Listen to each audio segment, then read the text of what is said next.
Chan, Ramon i Yacier de l'Escola Arquitecte Jujol dels Pallaresos y vamos a hablar de la Mare de Déu del Lloret. Se construyó entre 1690 y 1704 en Renau.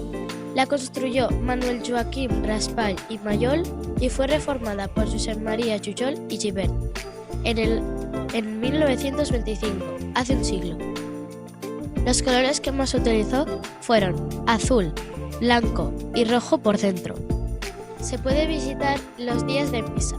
La campana de la iglesia la cogieron de la iglesia de Peralta a la Seca. Al lado también hay un pozo de agua vivo. El creador es Josep María Jujol y Gibert. Por desgracia, no hemos podido encontrar información de este pozo.